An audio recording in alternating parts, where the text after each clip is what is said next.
We are on to the sans-serif letter D. Today, I'll show you 2 ways to do it as per usual. And as I noted in a past video, whenever I could, when I was designing this lettering style, any of the letter centers, I tried to incorporate hearts. You can see I incorporated it on the bowl of the P. I have it on part of the K here. I have it as the tittle over my I, and then I replaced the O with it. So I tried to include a lot of hearts in this style, so you could always draw it the regular way as well. All right, so I'm gonna start with dark purple, and we're working with my Maximalist brush kit, so I'm gonna grab that and a monoline. You can grab these worksheets and the color palette free on the blog. All right, so when I'm drawing the letter frame for a letter like D, I like to start, whoops, I need to get it on my practice layer. So I like to start with the straight line, and I tap my finger down, and that gives me a perfectly straight line. Now, if you remember when we were doing the foundational letter series, we talked about how a proper D actually starts with a straight line here and there, and then you pull it around. But we're going more playful and bubbly with this style, so we are going to break that rule. I'm gonna draw kind of a half arc here, edit my arc shape to get it more into place, and that allows me to have a smaller space to manually connect there. I can do the same thing on this side, or if you're really comfortable freehanding, you can just take it all the way around. All right, and then for the D, to keep this legible, I wanted to kind of keep a straight line here as well. It's not perfectly straight because I wanted it again to be playful. So I kind of again start with that straight line and work around from there.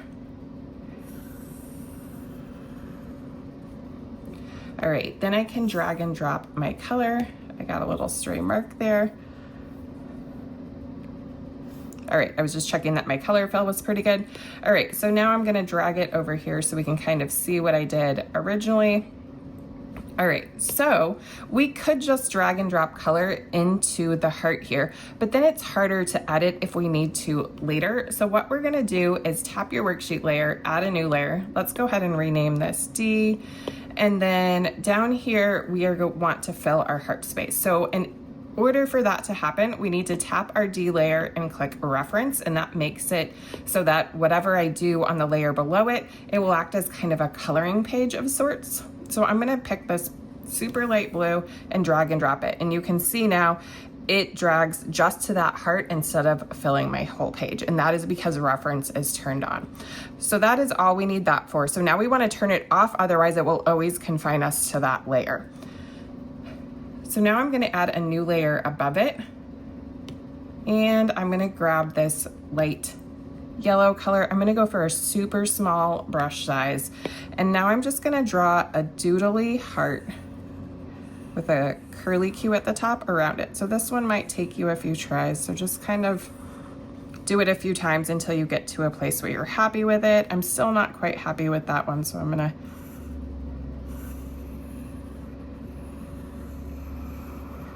okay, that's a little better.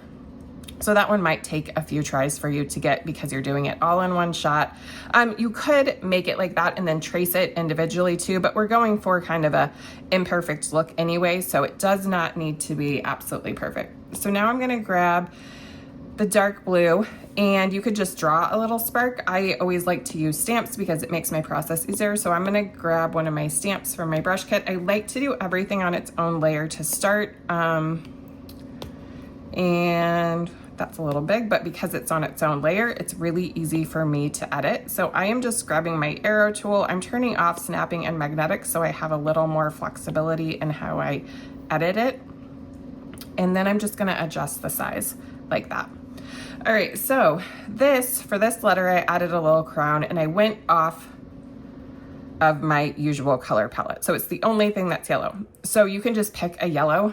The easy way to do that is go to your disc and just maybe pick a yellow color like that. If I want to use the exact color, so you can do this too in the worksheet, you will tap this little square right here and it allows you to select a color. So you can grab that color, and I'm gonna go for the layer below my D to draw my crown. So I'm gonna go there, and you're literally just kind of we need a monoline brush. So back to Maximalist monoline. I'm gonna go back to a slightly bigger size.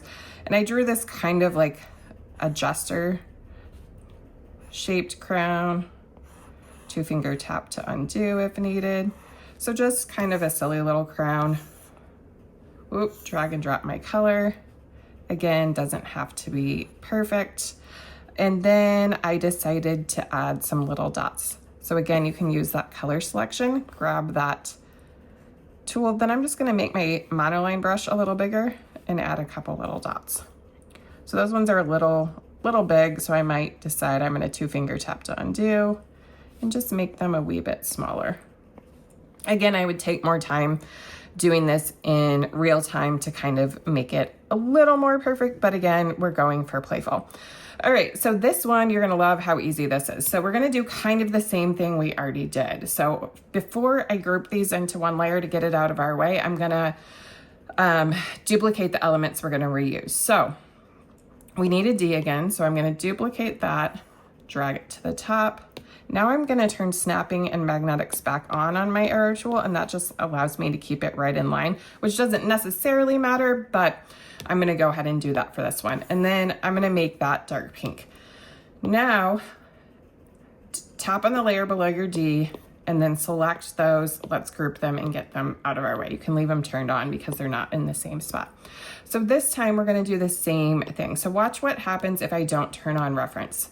I'm gonna grab this really light yellow color again. It fills my whole page. So I need to tap reference, then drag it on the new layer, and that's what allows it to stay confined. All right. So now we're just gonna add a few little details. So I, for this one, just wanted to go super simple. So I'm using the light pink color, and then we're gonna go for a pattern brush. We're gonna go down to the sparkled brush and just lay your pattern over it, tap it, click clipping mask. And then this also allows me to reduce the opacity if I want it to be more subtle. So I just tap the end, and I'm gonna go maybe, let's go 45-ish%. You can make yours whatever you want, but I wanted it to be slightly more subtle. And then we're gonna add one more new layer, and that's gonna be for our details. So I'm gonna go back to my monoline brush. I'm gonna grab the dark blue. I'm just gonna draw a simple, make it nice and small, a simple hashtag, and then a little curly Q. And then we've got a whole nother style. And again, you can mix and match these as you get into creating words and phrases.